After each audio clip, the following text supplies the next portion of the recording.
பேசுகிறோம் அப்படின்னு பார்த்தீங்கன்னா, இந்த 2 பாடல்களுமே சிங்கப்பூரில் எடுக்கப்பட்ட பாடல்கள்.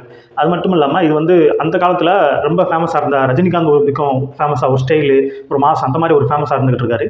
ராமராஜன் அவர்கள் வந்து ஒரு கிராமப்புறம் சைடில் ஒரு எளிய மக்களோட எல்லாத்தையுமே ரீச் பண்ணுற மாதிரியான ஒரு யதார்த்தமான சினிமாவுக்குள்ளேயும் ஒரு கிராமப்புற நடிப்பையும் கொண்டு வந்துக்கிட்டு அவர் ஒரு தனி இடத்தை தக்க வச்சுக்கிருந்தார். ஏன்னா இந்த 2 பெரும் நடிகர்களுக்கு மத்தியில் இந்த மாதிரியான ஒரு பாடல்கள் உருவாகிருக்கு. ரஜினிகாந்த் அவர்கள் வந்து பார்த்தீங்கன்னா அந்த சிங்கப்பூரின் அருமையையும் இதையும் சொல்கிற மாதிரியான பாடலாகும். ராமராஜன் அவர்களுக்கு வந்து கிராமப்புறத்தின் இதையும் சொல்கிற மாதிரியான 2 பாடலாக இருக்குது. ஆனால் இன்னைக்கு சூழ்நிலையில் யார் வெற்றி பெற்றிருக்கா அப்படின்னு நம்ம பார்க்கணும்னா இது வந்து ஒரு போட்டியாக எடுத்துக்க தேவையில்லை. இன்றைக்கி வந்து ரஜினிகாந்த் அவர்கள் தான் ஃபீல்டில் இருக்கார். ஆனால் அந்த பாடல் எந்த பாடல் நினைச்சிருக்கு அப்படின்னு பார்த்தீங்கன்னா, சமீபத்தில் வெளியான கோட் திரைப்படத்தில் கூட சொர்க்கமே என்றாலும் அந்த பாட்டு தான் ரீமேக் செய்யப்பட்டு இது வந்திருக்கு. அதுக்காக அந்த பிரியா படத்தில் உள்ள அந்த பாடலை அக்கறை சீமையாளிகளை அதை குறைச்சி மதிப்பிடுறோம் அப்படின்னு கிடையாது.